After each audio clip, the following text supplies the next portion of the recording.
Hey, what's going on, everybody? This is the lead analyst over Arrowhead Pride, Caleb James, and I'm back here on the KC Sports Report for another film breakdown. Unfortunately, the Chiefs' season is virtually over with the loss to the Chargers on Sunday. It eliminated them from the playoffs, and to make matters worse, Patrick Mahomes tore his ACL.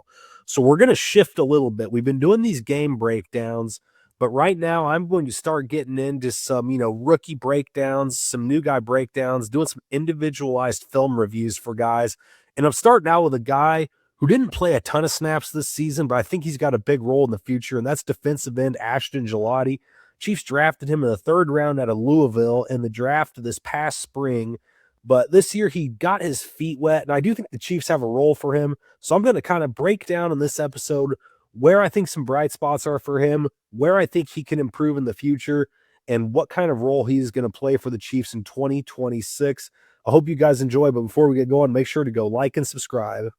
I thought Gillotte did a good job in run defense this season. He made some nice plays against the Chargers on Sunday. Chargers have an overloaded tackle here on the left, and you're going to see Gillotte lined up just on the inside shade, but he does a good job of getting underneath the tackle's pads, and he's able to drive him back off the ball, and he makes the tackle. When we go down and slow it down here, you can see that good first step and good low pads. That's what wins the play. Strong hands and a big, strong punch to the chest of the tackle helps him win the play, and he has the athleticism to bring down the running back.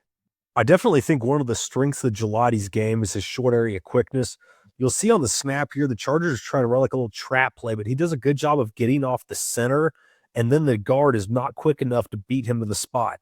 So when he's able to get off the ball and get by the center, this guard is pulling for a quick pullout, but Gillotte can't, Gillotte beats him quickly. The guy can't make the block, and he's able to meet the running back in the backfield, but he can also make the man maker plays. And on this play, he's going to be taking on a kick out block from the tight end, meets the guy in the hole, mano, stuffs him, stuffs the run. Really awesome play to bring down James Cook here.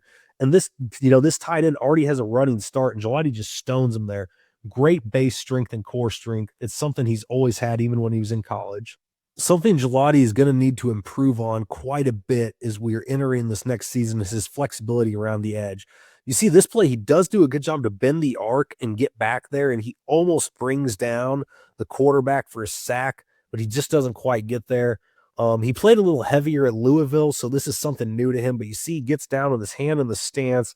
He's lining off the edge, and he's going to try to win quickly here. Does a good job to almost swat the hands down, and then bends the arc and almost gets around for the sack. The flexibility will come with time.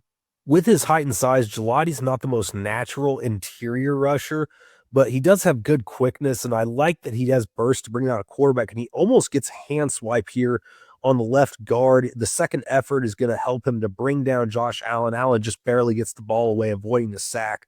But I love his motor. I think this is going to be a big part of his game moving forward. As you see, he almost wins with that hand swipe. He couldn't quite pull it off, but he does have that good chase ability, that good motor. I think this versatility and flexibility is going to help him find snaps in 2026. All right, guys, that's going to do it for this film breakdown. A big shout out again to Michael for bringing me on the channel this season and letting me really share my film reviews with everyone. I appreciate the platform, and I'm continuing to looking forward to what we're going to do with all the draft stuff and all of the rest of the season in general here. Make sure you're going over to Arrowhead Pride and checking out all the articles, all of the great content over there that everyone's still working really hard on. It's not the Chiefs season, but we're still giving it 110% to provide you with the best coverage possible. And make sure to be on the lookout for more of these videos as we're getting ready to end the season here. We're going to have a ton of draft content for you guys as well. That's going to be big. The Chiefs are going to have some premium picks, but I'm looking forward to being able to provide this content. As always, make sure you're liking and subscribing before you get out of here. Do appreciate everyone for tuning in, and have a great week.